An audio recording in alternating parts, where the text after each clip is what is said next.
Michel de Montaigne and Happiness by John Vespasian.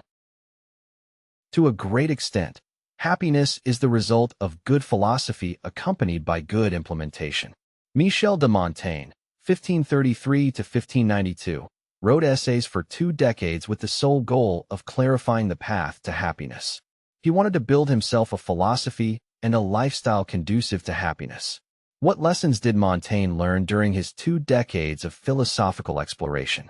He learned that happiness depends on one's lifestyle choices more than on anything else. We build our own happiness step by step if we acquire beneficial habits and practice them assiduously. Realism is a crucial thinking habit to acquire if we want to maximize our happiness. On the one hand, we need to become conscious of our potential and bring it to the next level. On the other hand, we need to remain cool-headed in the face of errors and setbacks, failure and opposition, obstacles and bad luck. Montaigne noted that friendship can immensely contribute to happiness, but that close, loyal friends are hard to come by. Etienne de la Boétie, 1530 to 1563, was Montaigne's best friend, but unfortunately, he died very young, years before Montaigne started to write his essays. Montaigne's essay, That the Soul Expends Its Passions Upon False Objects. In his essays, Montaigne acknowledged that few individuals achieve happiness. He reflected long about the reasons, and concluded that unhappiness often arises from distractions, that is, from chasing harmful goals.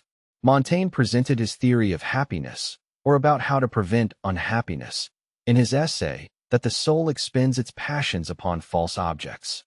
I would translate the French title into contemporary English as follows: that we tend to focus our attention on matters of little importance. The core idea of the essay is that we would be happier and more effective if we devoted our energies to beneficial tasks. If we identify a happy lifestyle and stick to it, we would be better off than by changing direction all the time. Montaigne acknowledged nevertheless that novelties exert a strong attraction on humans. It often happens that, like moths drawn by a flame, people will abandon their beneficial routines to pursue some short-term pleasures. The result of such inconsistencies, points out Montaigne, is consistently disastrous. When we relinquish a happy lifestyle to chase novelties and short-term pleasures, we are bound to end up feeling empty and discontented. Montaigne's philosophy of happiness. The purpose of philosophy is to identify the good habits that build up a happy lifestyle and steer away from distractions and short-term pleasures that lead to misery. Montaigne compares bad distractions to the shadows in the allegory of the cave put forward by Plato for 127 to 347 BC. Those shadows aren't reality. They are neither tangible nor beneficial, but the cave prisoners keep regarding those shadows are true. Moral integrity is a crucial prerequisite of happiness, argues Montaigne, because it helps people steer away from deceit and other crimes. Without integrity, it becomes impossible to make good decisions and stick to them. As an illustration of integrity, Montaigne mentions the Roman general Fabricius, 280 to 250 BC, who opted for staying loyal to his people and rejecting the large bribe offered by Pyrrhus, the king of Epirus. If Fabricius had accepted the bribe, short-term pleasure, he would have lost his long-standing reputation, his public office, and the affection from friends and family. Those losses would have proven catastrophic in the long term. I must, however, criticize Montaigne for his rather confusing description of a happy lifestyle. On the one hand, he is praising the virtues of thoughtfulness, steadiness, and persistence. On the other hand, he gives some historical examples that point in the opposite direction. Montaigne's views on a happy lifestyle.